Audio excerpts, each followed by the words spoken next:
Rhymes, and welcome to Film Shorts. Film Shorts is based upon my book, Black Film, White Money, which is a political economy of the entry of African Americans into the American feature film industry from 1896 until 1994. Today on Film Shorts, I'll interview Warren Shiell, and we'll see his film, Pickled Herring, where veteran actor Jack Axelrod plays a misanthropic Jewish shopkeeper haunted by the ghost of his past. All right, welcome, Warren. How are you? Good, bit of a Freudian slip there, eh? I guess it was, yeah. I guess it was a bit of one. You want me to know about the film? The film you're about to watch, Pickled Herring, was made as a thesis project at USC. Mm-hmm. It's a short 60mm film, and I think when you're watching it, one of the things to look out for, without trying to give the film away, is look at the contrast in the film. Mm-hmm. Contrast and affinity, contrast in the characters, in their emotional backgrounds, in the color scheme, and watch how I strive towards some kind of reconciliation at the end of the film. Well, I'm sure that it will have been successful. So here is the film for today, Pickled Herring.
Working. Oh, you should take a vacation, honey. Let somebody else run the store. Tell them, Walter. Oh, you should take a vacation, honey. Let somebody else run the store. You know she's right. Yeah, sure, man. I'm always right. What? I should hire some Mexicana or Schwartz who doesn't even speak English to run my store. Probably rob me as well. Thank you for your advice, but no thanks. That's not good.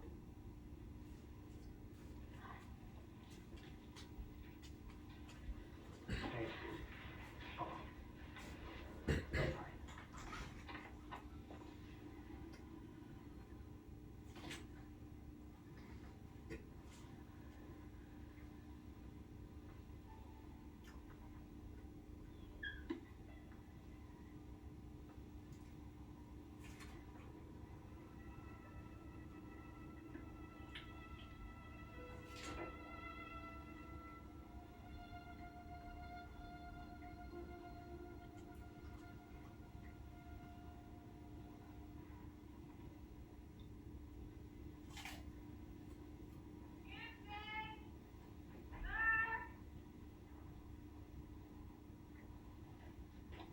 I'm sorry, we're closed.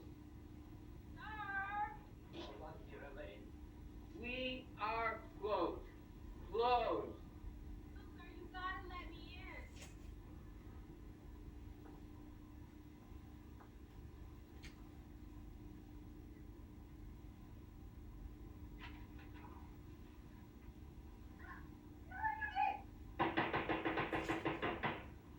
Sir! Closed? What has happened? You are making me late. There are other places open. Sir, I ain't asking for much. Look, as you can see, I'm very pregnant, and these stomach cramps are kicking. Look, the only thing that's gonna get rid of them is pickled herring. I swear this is true. What? If I don't get pickled herring, I'm gonna snap. If you don't wanna see me snap. You want herring? Yes, herring. The fish? Okay. For a woman in your condition, maybe I can make an exception. But You must promise to be quick. You'll find it over there. Where? Keep going.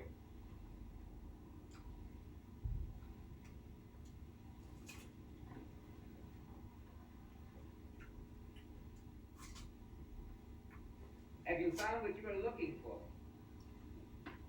Yeah. Hey, can I use the restroom? It's in the back. Be careful when you flush it. Through here?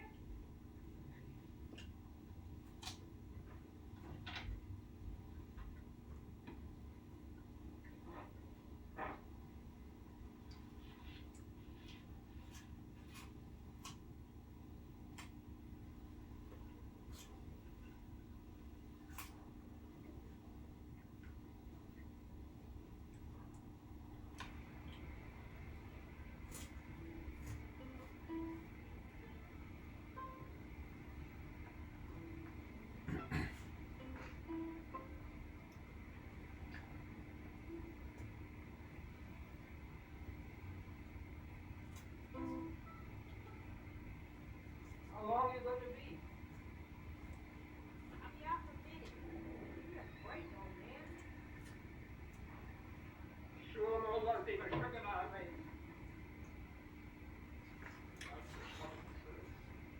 The hot of turn. Something waiting by here. Hey, what'd you say back there? Nothing. You got everything you wanted. You know, in my condition, I deserve a little respect. And if you got something to say it to my face. In English, we speak English in America. Sugar the shit. Enough. Here is your herring. It's yours. Take it, but get out. You know what? Keep it. I don't need your funky herring or your racism. How dare you come into my store and accuse me of... Oh. What's going on?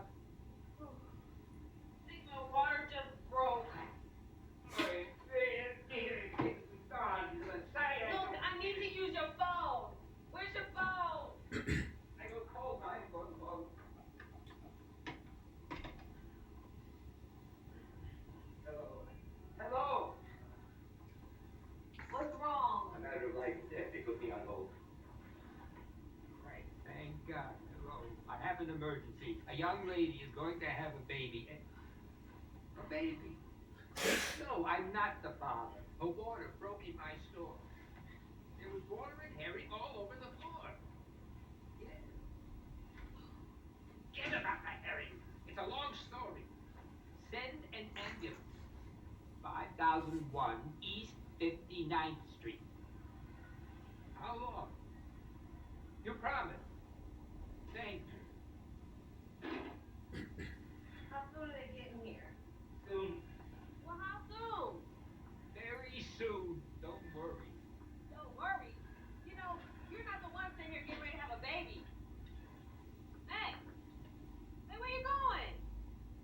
Sir. Sir, look, I'm sorry about all that stuff I said. I didn't mean it.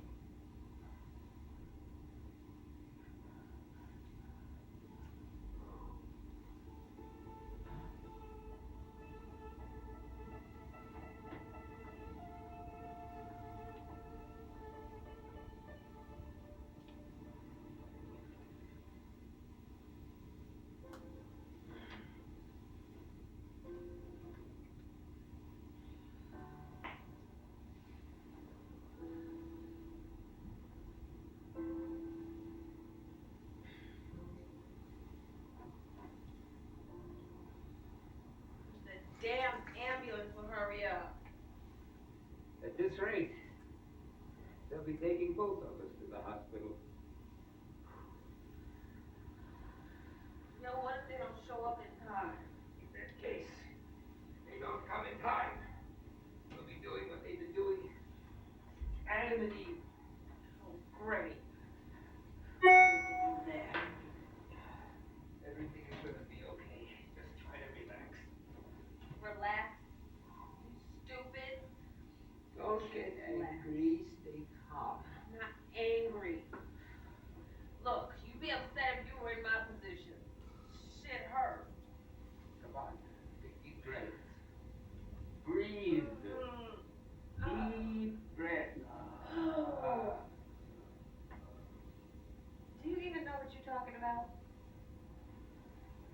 I'm an old Jewish man. Of course I do. Now breathe with each contraction.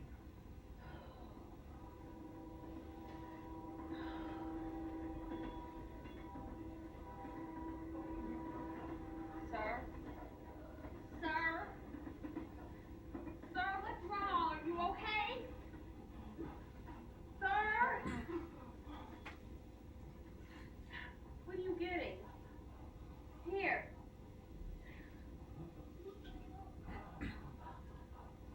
Here, take them.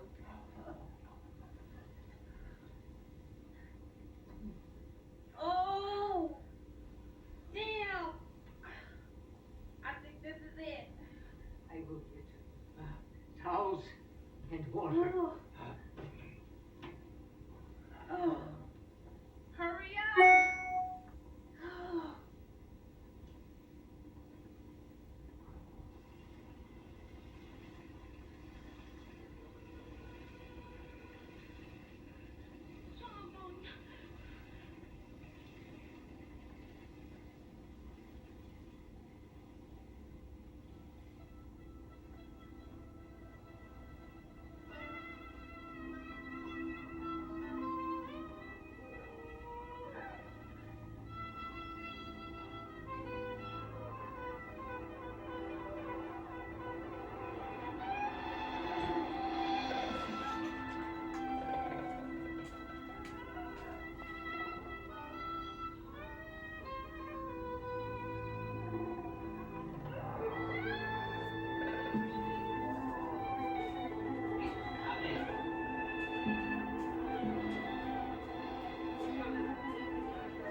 Just a little slow. Shoulders. Coming. Coming.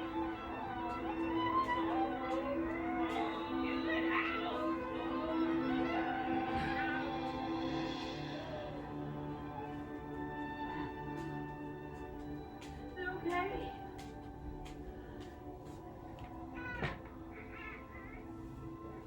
What is it? Good boy.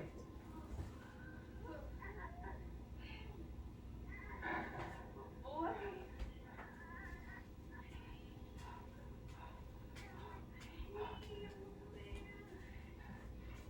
You have what we call chutzpah. I don't know what that means, old man. Right back at you.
Shorts, ladies and gentlemen.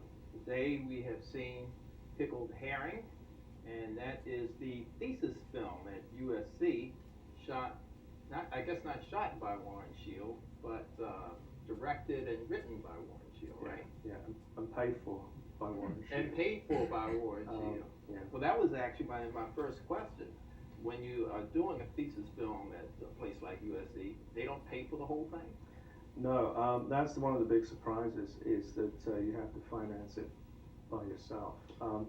They'll provide you with the equipment, and obviously you get the education, but in terms of the film stock, things like paying for makeup artist, or and that kind of stuff, paying for the crew, food and stuff, you have to basically provide that financing yourself. There are grants out there, but they're sort of few and far between. You know, I did a short film while I was at Berkeley, and that was a 7-minute film. It cost me $5,000. So what did this film? This is about a $20,000 film, something like No, that? this was, if it's 7 minutes, this is twice as long, so it's twice as expensive as your film. Okay, so about 15,000. Yeah, and which is, now with new technology, this was shot in 16 mil. With new technology like mini DV cameras, 3 chips, I would advise any young filmmaker to start out making film or video, and then cutting it maybe on something like Final Cut Pro and Pro Tools. Like a computer. Yeah, absolutely. Right. Save a lot of money, and I think at the end of the day, since the film will probably be shown mainly, on TV and maybe like small film festivals, it's not really necessary to have 35 mil or 60 mil bar. So I think you save a lot of money, and I think the quality is still very good, broadcast quality. Well, does it matter if you're, for instance, this year I went to the Academy Awards Student Academy Awards Festival. If you're entering in something like that, normally Oscars are given out by the Academy, but these were student films. Wouldn't you have to have a film print or something like that? Well, you can transfer your film. You can shoot on digital, and then do a transfer, which actually is very expensive. And the Directors Guild and the Academy also have digital projectors. So you can put your film on, say, Digibeta or DVD and project it on a screen. It looks actually pretty good. I think a lot of people making short films when they shoot on 35 mil, and some students shoot in widescreen format. The reason for doing that is that there's a feeling that within the industry, the people look at they look how flashy a film is, more than what the subject matter of the story is. So they tend to be more impressed by artifice and the general look and feel of the film. And that's been, I think, from my peers at USC, those people doing the flashiest and biggest films, they're the ones that tend to get the jobs and get contacted by agents and people in the industry. Because what I have heard is that story is king, that the main thing that they want to see in the studios is that you have the ability to tell a story. And you don't think that that's the case. I mean, you really want to have a lot of explosions if you can get them.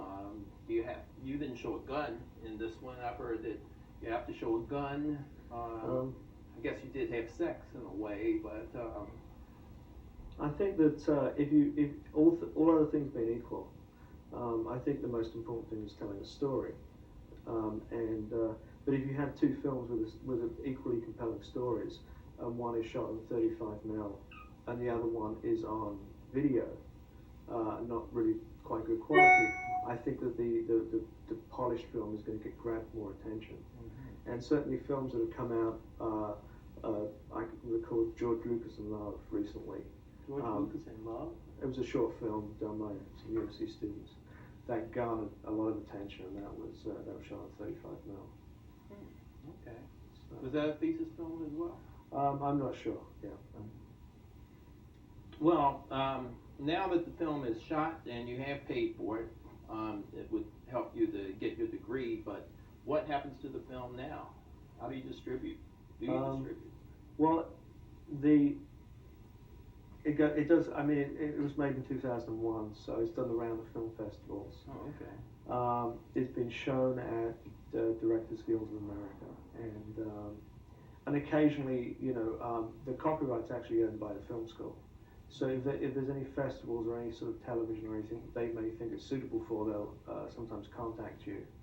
And I know some student films get shown on public television. And, this one has pretty much run its short film life. Okay. So now it's really sort of a calling card for me. Right. So I shop a script or something, and someone says, "Can I'd like to direct it. This is something I can show them." Okay, that really demonstrates your ability to direct, and I don't think there's any doubt that you told the story, and I think a very compelling story. Thanks very much. But I know that you are a person who also likes documentaries. Warren and I were in fact at USC together. I did the first year there, and he actually completed the program. Some people have all the luck. So you were doing documentaries back then. How did you end up doing a narrative this time? Well, I wanted to try. The thing about film school encourages you to do both.